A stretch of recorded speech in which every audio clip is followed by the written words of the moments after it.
పితా పుత్ర పవిత్రాత్మ నామమున ఆమెన్. ప్రభునందు మిక్కిలి ప్రియులకు సహోదరి సహోదరులారా, ఈ వాక్య పరిచర్యకి మిమ్మందరినీ ప్రేమతో ఆహ్వానిస్తున్నాను. పవిత్రాత్మను పొందాలంటే నేనేం చెయ్యాలి? పరిశుద్ధాత్మ త్రియేక దేవునిలో మూడో వ్యక్తి అయినటువంటి ఆ పరిశుద్ధాత్మను నేను పొందుకోవాలంటే నేనేం చెయ్యాలి? పరిశుద్ధాత్మ జ్ఞానవరాలు ఫలాలని నేను పొందుకోవాలంటే క్రైస్తవునిగా ప్రథమంగా నేను చేయాల్సినటువంటిది ఏమిటి? నా జీవితం ఏ విధంగా ఉంటే పరిశుద్ధాత్మ దేవునికి అభిషేకాన్ని నేను పొందుకుంటాను, పరిశుద్ధాత్మ దేవుడు నాతో ఉంటాడు? చిన్న వాక్యాన్ని చదువుకుందాం పిల్లారా. అపోస్తుల కార్యాలు 1వ అధ్యాయం 14వ వచనము మరియు 2వ అధ్యాయం 1వ వచనం నుండి 2వ వచనం వరకు. వీరందరూ వీరితో కూడా కొందరు స్త్రీలు యేసు తల్లియగు మరియమ్మయు ఆయన సోదరులను ఒకచోట చేరి ఎడతెగక ప్రార్థన చేయుచుండిరి. పెంతెకొస్తు పండగ దినము వచ్చినప్పుడు వారందరూ ఒకచోట కూడి ఉండేరి. అప్పుడు వేగముగా వీచు బలమైన గాలి వంటి ఒక ధ్వని ఆకాశం నుండి అకస్మాత్తుగా వారు కూర్చుండి ఉండిన ఇల్లంతయు నిండెను. అప్పుడు అగ్ని నాలకల వలె వ్యాపించి అక్కడ ఉన్న ఒక్కొక్కరిపై పరిశుద్ధాత్మ దేవుడు నిలుచుట వారికి కనబడెను. ప్రభునందు మిక్కిలి ప్రియులకు దేవుని బిడ్డలారా, ఏదైనా కానీ ప్రశస్తమైనటువంటిది గొప్పదైనటువంటి దానిని మనం పొందుకోవాలంటే దానికోసం మనం ప్రయత్నం చేయాలి. మన ప్రయత్నాన్ని మనం చెయ్యాలి. ముఖ్యంగా పరిశుద్ధాత్మ అంతటి వాడు మనలోనికి రావాలి అంటే క్రైస్తవులము కూడా మనం పొందుకున్నాం. I'm not denying. జ్ఞానస్నానములో, భద్రమైన అభ్యంగనములో, ప్రత్యేకమైన రీతిలో పరిశుద్ధాత్మ దేవుని మనందరం పొందుకున్నాం. అయితే ప్రియులారా, ఇంకా మనం ఆత్మ కుమ్మరింపుతో నింపబడాలి అంటే, ఆత్మ అనుగ్రహాలు ఫలాలు మనం పొందుకోవాలంటే, ఆ విషయానికి వస్తే నూతనంగా నేను క్రీస్తును నమ్ముకున్నాను, పరిశుద్ధాత్మని నేను ఏ విధముగా పొందుకోవాలి అంటే ప్రియులారా, దానికి కూడా మనం సిద్ధపాటును పొంది ఉండాలి. కొన్ని కార్యాలు మనం చెయ్యాలి. ఆ కార్యాలు చేస్తే పరిశుద్ధాత్మ దేవుడు మనతో ఉంటారు, మనలో ఉంటారు. స్వయంగా ప్రియులారా, యేసు ప్రభువే ఆదరణకర్తను పరిశుద్ధాత్మను మీకు అనుగ్రహిస్తాను అని వాగ్దానం చేశారు. ఇది దేవుని యొక్క వాగ్దానం. దేవుడే స్వయముగా యోవేలు గ్రంథము 2వ అధ్యాయం 28వ వచనములో, ఆ దినములలో, కడపటి దినములలో నా యొక్క ఆత్మను ఎల్లరిపై కూడా కొమ్మరిస్తాను అని చెప్పారు. కానీ వారు వాగ్దానం చేసినటువంటి, ఆ దేవుడు వాగ్దానం చేసినటువంటి ఆ పరిశుద్ధాత్మను నేను పొందుకోవాలంటే నాలో నేను ఆ అర్హతను కలిగి ఉన్నానా? ఆ సిద్ధపాటును కలిగి ఉన్నానా? ఏం చెయ్యాలి నేను అంటే దానికి సమాధానం ప్రియులారా, ఈనాడు మనం చదువుకున్నటువంటి ఆ మేడపై గదుల నుండి ఆది అపోస్తులు మరియ తల్లి మనకి సమాధానాన్నిస్తున్నారు. మొదటిగా ప్రియులకు దేవుని బిడ్డలారా, పరిశుద్ధాత్మను మనం పొందుకోవాలంటే నెంబర్ 1, ఈరోజు నేను మీ ముందు 7 అంశాలు ఉంచాలనుకుంటున్నాను. పరిశుద్ధాత్మను నేను పొందుకోవాలంటే నేనేం చెయ్యాలి? ఈ 7 అంశాలను ఒక్కొక్క దాన్ని కొన్ని నిమిషాల పాటు ధ్యానం చేసుకోవడానికి ప్రయత్నం చేద్దాం. పవిత్రాత్మ నేను పొందాలంటే ముందుగా నా పాపాలు ఒప్పుకోవాలి. నేను పాపిని అంగీకరించి నాలో ఉన్న పాపస్థితిని నేను అంగీకరించి హృదయ పరివర్తన చెంది పశ్చాత్తాపపడాలి. నెంబర్ 1, అన్నిటికంటే ముఖ్యంగా ఇక్కడ మనం ప్రియులారా వాక్యాన్ని చదువుకుంటే పవిత్రాత్మను పొందిన తరువాత పేతురు గారు ఒక గొప్ప ప్రసంగాన్ని చేశారు. అపోస్తుల కార్యాలు 2వ అధ్యాయంలో ఆ ప్రసంగాన్ని విని 3000 మంది క్రీస్తును విశ్వసించారు, రక్షణ పొందారు. ఆ సమయంలో పేతురు గారిని అడిగారు, అయ్యా మేము రక్షణ పొందాలంటే మేము ఏం చెయ్యాలి? మేము ఏమి చెయ్యాలి అని అడిగినప్పుడు పేతురు గారు దానికి సమాధానాన్ని ఇస్తున్నారు. అపోస్తుల కార్యాలు 2వ అధ్యాయం 37వ వచనములో, అప్పుడు ఆ ప్రజలు దీనిని విని, పేతురు గారు చేసిన ప్రసంగాన్ని విని, ఆ యొక్క క్రీస్తుని గురించి యేసయ్య బోధించిన పరిశుద్ధాత్మని గురించి పేతురు గారు బోధించినటువంటి వాక్యాన్ని విని వారు అడుగుతున్నారు, అప్పుడు ప్రజలు దీనిని విని తీవ్రమైన ఆవేదనతో, సహోదరులారా, మేమేమి చేయవలనని పేతురును అపోస్తులను అడగగా, వినండి జాగ్రత్తగా, మొదటి మాట పేతురు గారు సమాధానం ఇస్తున్నారు. పరిశుద్ధాత్మని రక్షణ పొందాలంటే ఏం చేయాలి? మీరు హృదయ పరివర్తన చెంది మీ పాపముల కొరకై, మీ పాపముల పరిహారము కొరకై, మొదటిగా ఏం పదం వాడారు? హృదయ పరివర్తన జరగాలి పరిశుద్ధాత్మను పొందుకోవాలంటే. కారణం ఏమిటి? నాలో పాపాన్ని ఉంచుకొని, నాలో చెడును ఉంచుకొని పరిశుద్ధాత్మ దేవా ఏం చేస్తారా అంటే కుదరదండి, కుదరదు. నేను ఎప్పుడు మీకు చాలా సందర్భాలలో ఈ ఉదాహరణ ఇచ్చా. అది గొప్ప పునీత అగస్తీను గారు ఇచ్చినట్టు ఉదాహరణ ప్రియులారా. ఏమిటి అంటే, ఒక పాత్రలో విషం ఉందనుకుందాం, నిండుగా ఉంది. దానిలో మనం తేనె పొయ్యం కదండి. ఏం చేయాలి? ఆ విషాన్ని తీసివేయాలి మొదటిగా. కాబట్టి మనలో ఉన్న పాపం అనే చెడుని, మనలో ఉన్న పాపం అనే విషాన్ని, మనలో ఉండే పాపం అనే చీకటిని మనం తీసివేసుకుంటేనే ఆ అగ్ని రూపంలో ఉన్న పరిశుద్ధాత్మ దేవుడు మనలోనికి వేంచేసి వస్తాడు. కాబట్టి ప్రియులారా, పరిశుద్ధాత్మని మనం ప్రథమంగా పొందాలంటే మొట్టమొదటి కార్యం మనం చేయాల్సింది హృదయ పరివర్తన చెందాలి. హృదయ పరివర్తన అంటే పాపాల ఒప్పుకోలు చెయ్యాలి. రెండవది, యేసుక్రీస్తుని విశ్వసించాలి. ఆ తరువాత హృదయ పరివర్తనము చెంది మీ పాప పరిహారమునకై ప్రతి ఒక్కడూ యేసుక్రీస్తు నామమున జ్ఞానస్నానం పొందవలను. అప్పుడే మీరు దేవుని వరమగు పవిత్రాత్మను పొందుదురు.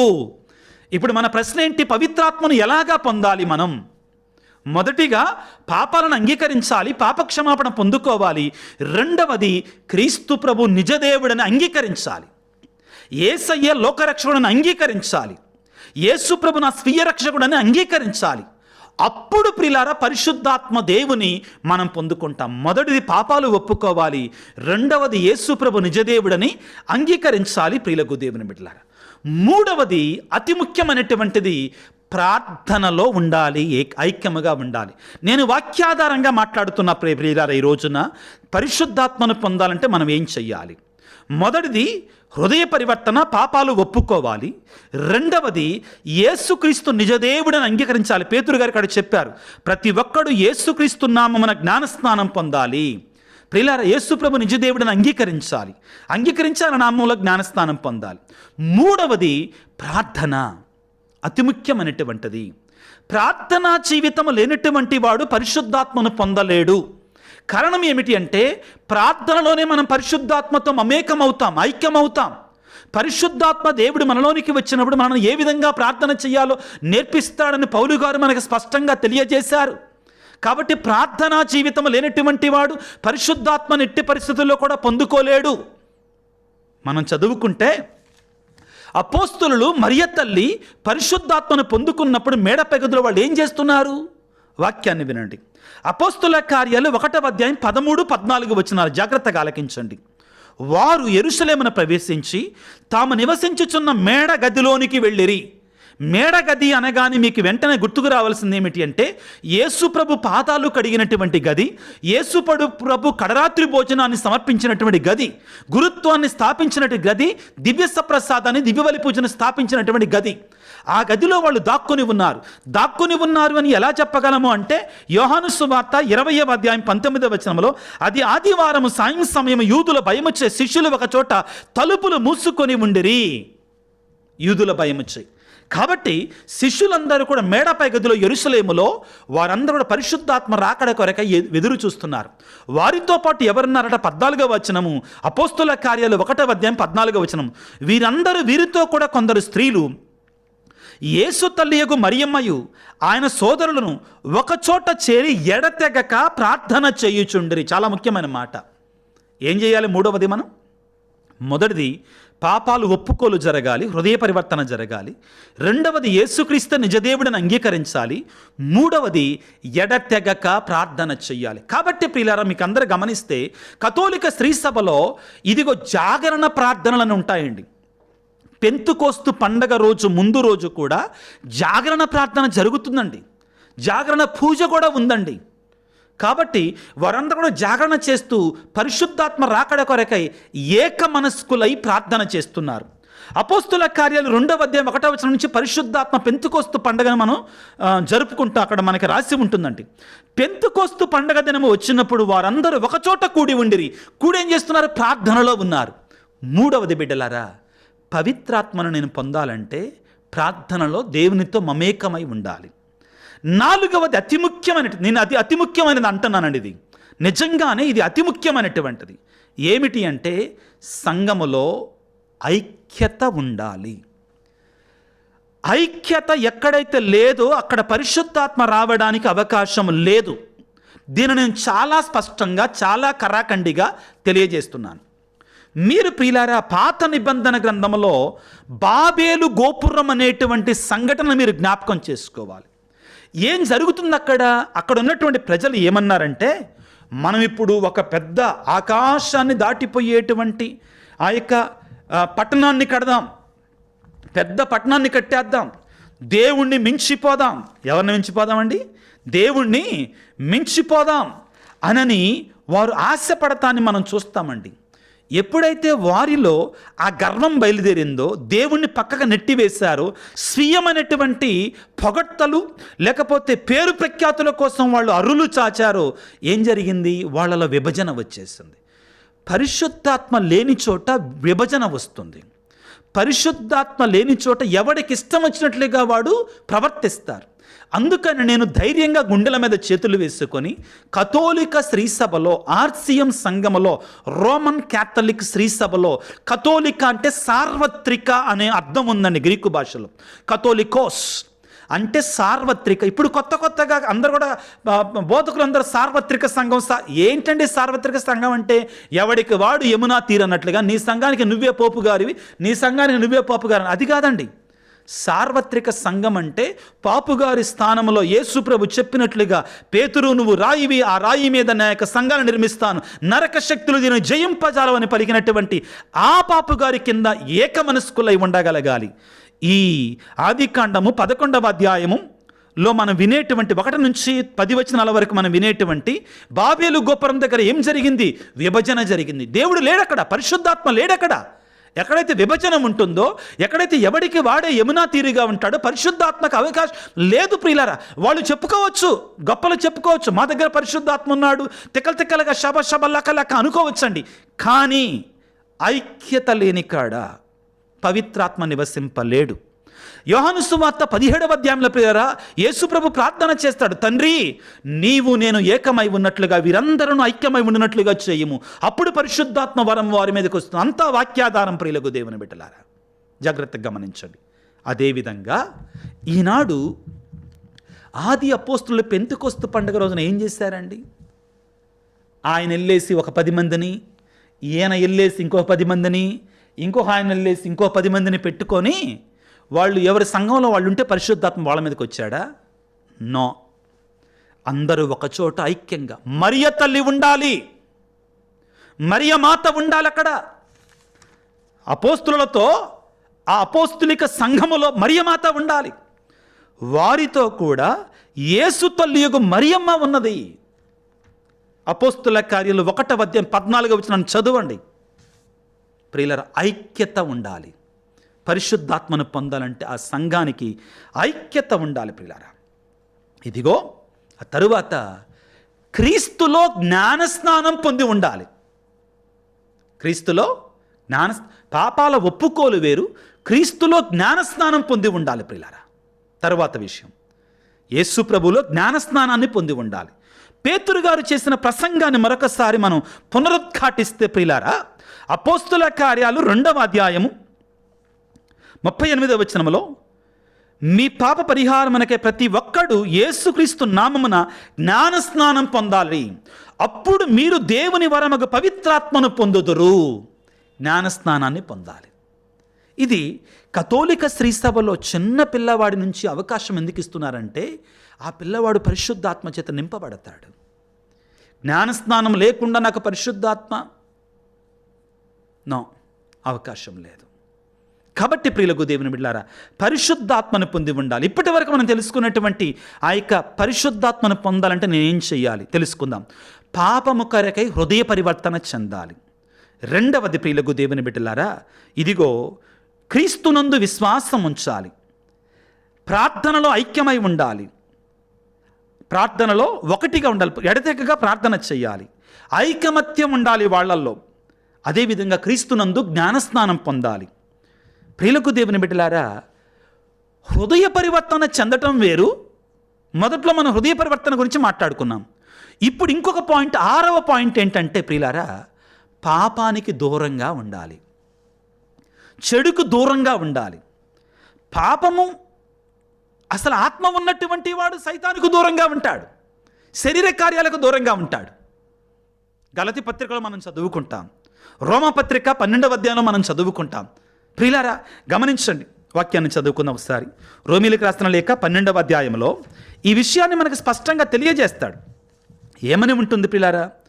మీరు ఈ లోకపు ప్రమాణములను అనుసరింపకుడు, దేవుని మీలో మానసికమైన మార్పు ద్వారా నూతనత్వమును కలుగజేయనిమ్ముడు.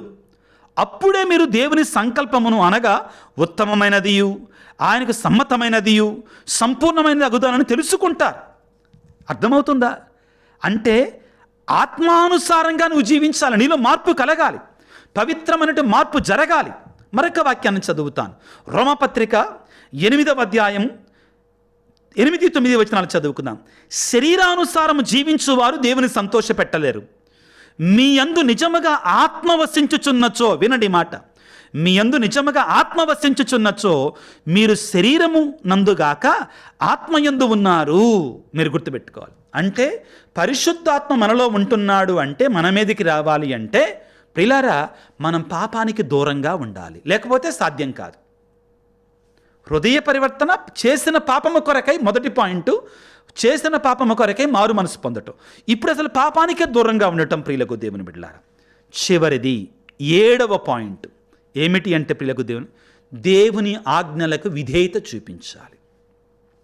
దేవుని ఆజ్ఞలకు విధేయత చూపించాలి. అపోస్తుల కార్యాలు 1వ అధ్యాయము,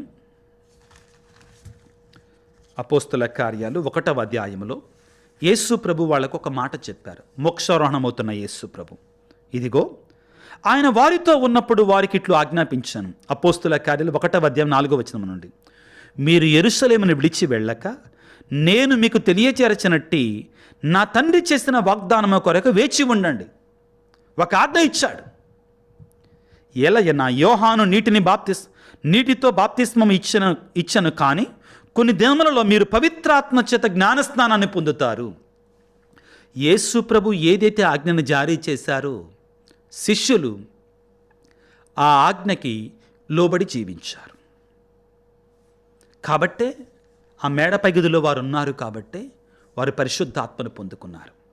ప్రియులారా, ముగింపుగా ఒక మాట, యేసయ్య మనందరికీ, తన బిడ్డలమైన మనందరికీ ఆదరణకర్త అయినట్టు పరిశుద్ధాత్మని వాగ్దానం చేశాడు. ఇస్తానన్నాడు. నేను మిమ్మల్ని అనాథలుగా విడిచిపెట్టను, నేను మీ కొరకే పరిశుద్ధాత్మ ఆదరణకర్తను పంపిస్తానన్నాడు. నేను చేయాల్సింది ఏంటంటే సిద్ధపడటం, ఆ పరిశుద్ధాత్మ దేవుని అడగటం, రా నాలోనికి వేం చేశారా ప్రభువా అని వేడుకోవటం, సిద్ధపడిన మనసుతో పరిశుద్ధాత్మను ఆహ్వానించుకోవటం. అప్పుడు ప్రియులారా మన జీవితం మారుతుంది, మన బ్రతుకు మారుతుంది. దేవునిలో మనం మహా అద్భుతమైన కార్యాలని మనం చేస్తాం ప్రియులకు దేవుని బిడ్డలారా. ఇదిగో మరొక్కసారి పరిశుద్ధాత్మను పొందాలంటే నేనేం చెయ్యాలి, ఏ విధంగా నేను పరిశుద్ధాత్మను పొందుకుంటాను? 7 కార్యాలని మీ ముందుంచుతాను ప్రియులారా. మొదటిగా హృదయ పరివర్తన చెందాలి. నాలో ఉన్న పాపాన్ని అంగీకరించి యేసు వద్దకు వచ్చి ఆ పాప క్షమాపణ పొందుకోవాలి ప్రియులకు దేవుని బిడ్డలారా. రెండవది, యేసు ప్రభు నిజదేవుడిని అంగీకరించాలి. యేసు ప్రభు నిజదేవుడిని అంగీకరించకుండా పరిశుద్ధాత్మ అభిషేకాన్ని మనము పొందలేం ప్రియులారా. మూడవది, ప్రియులారా, ఆది అపోస్తులు ఏ విధముగా ఎడతెగక ప్రార్థన చేశారో మనము కూడా అదే విధముగా ఎడతెగక ప్రార్థన చెయ్యాలి. నాలుగవది ప్రియులారా, ఏ విధముగా ఆది అపోస్తులు ఒకే మనస్సు కలిగి ఉన్నారో, ఐక్యముగా ఒకచోట కూడి ఉన్నారో, అలా ఉన్నప్పుడు సంఘమంతా కూడా పరిశుద్ధాత్మ శక్తి చేత నింపబడుతుంది. ఐదవది ప్రియులారా, యేసుక్రీస్తు నామములో జ్ఞాన స్నానాన్ని పొందాలి. యేసుక్రీస్తు నామములో జ్ఞానస్నానాన్ని పొందాలి. 6వది ప్రియులారా, చాలా ముఖ్యమైనటువంటిది, హృదయ పరివర్తన చెందుతాం. పాపము చేసిన తర్వాత, హృదయ పరివర్తన చెందిన తర్వాత మరలా పాపములో పడకూడదు. 7వది పరిశుద్ధాత్మను పొందుకోవాలంటే మనందరం చేయవలసింది ఏమిటి అంటే దేవుని యొక్క ఆజ్ఞకి విధేయత చూపించాలి. ఈ 7 కార్యాలు చేసినప్పుడు పరిశుద్ధాత్మ దేవుడు తనకి అభిషేకాన్ని మన మీద కుమ్మరింప చేస్తాడు, మనల్ని తన వారిగా చేసుకుంటాడు. మన ద్వారా మనకి అద్భుతమైన కార్యాలను చేసి ఒక నూతన సృష్టిగా మార్చి తన బిడ్డగా మార్చుకొని తన వశము చేర్చుకొని ప్రియులారా మనకి రక్షణ భాగ్యాన్ని అనుగ్రహిస్తాడు. ప్రార్థన చేసుకుందాం ప్రియులకు దేవుని బిడ్డలారా. ఆ పరిశుద్ధాత్మ దేవుడు మనందరి మీదకి వేంచేసి రావాలని, మనల్ని మార్చివేయాలని, తన యొక్క వరాలతో ఫలాలతో మనం నింపాలని ఆ దేవాది దేవుని పరిశుద్ధాత్మ శక్తి కొరకై వేడుకుందాం తలలో వంచి. సర్వశక్తిమంతుడా, సర్వోన్నతుడా, ప్రేమమయుడా, నీకు వేలాది వందనాలు, స్తుతులు, స్తోత్రాలు. ఓ యేసు రాజా, నువ్వు వాగ్దానం చేశావయ్యా, నేను మిమ్ము అనాథలుగా విడిచిపెట్టను, ఆదరణకర్తను మీకు అనుగ్రహిస్తాను అని చెప్పావు. ఈనాడు వాక్యములు మేము విన్నట్లుగా మా హృదయాలను సిద్ధపరచుకొని తండ్రి, హృదయ పరివర్తన చెంది మా పాపాలను అంగీకరించి ప్రభుగా నీ యందు విశ్వాసము కలిగి ప్రార్థన యందు ఎడతెగగా ఉండి ఇదిగో నా తండ్రి ఐకమత్యముగా జీవిస్తూ తండ్రి నీ నామముల జ్ఞానస్నానాన్ని పొందుకొని ప్రభువా పాపానికి దూరంగా ఉంటూ ప్రభువా నీ ఆజ్ఞలకు విధేయత కలిగి ఈ 7 సిద్ధపాటు కార్యాలను మేము కలిగి ఉండినట్లుగా మమ్ము దీవించి ఆశీర్వదించమని, నీ పరిశుద్ధాత్మ అభిషేకాన్ని మాకు దయచేయమని, నీ పరిశుద్ధాత్మ ఆవరింపును మాకు అనుగ్రహించమని, ఓ పరిశుద్ధాత్మ దేవ మమ్మ అభిషేకించండి. ఓ పరిశుద్ధాత్మ దేవ మాపైకి వేంచేస్తారండి. ఓ పరిశుద్ధాత్మ దేవ మా హృదయంలో నివాసం ఉండండి. ఓ పరిశుద్ధాత్మ దేవ మమ్మల్ని నడిపించండి. ఓ పరిశుద్ధాత్మ దేవ నీ వరాలతో నీ ఫలాలతో మమ్మ నింపండి తండ్రి. మమ్మ దీవించండి నాయన, ఆశీర్వదించండి. ఈ వాక్య పరిచర్యలో పాల్గొన్నటువంటి ప్రతి బిడ్డను మీరు దీవించి నింపమని, ఆశీర్వదించమని, ఎవరైతే ఈ వాక్య పరిచర్య, ఈ సువార్త పరిచర్య ముందుకు నడవడానికి సహాయపడుతున్నారు, ఆర్థికంగా తోడ్పడుతున్నారు, వారందరిని ప్రత్యేకంగా దీవించమని మా ప్రభు అయిన యేసయ్య పరిశుద్ధ నామమున వేడుకొనుచున్నాము తండ్రి, ఆమెన్. ప్రభువు మీతో ఉందురుగాక, మీ ఆత్మతో ఉందురుగాక. సర్వశక్తి గల సర్వేశ్వరుడు పిత, పుత్ర, పవిత్రాత్మ మిమ్ము మీ కుటుంబాలను చల్లగా దీవించి ఆశీర్వదించి కాపాడుదురుగాక. God bless you. దేవుడు మిమ్ము దీవించుగాక. ఆమెన్.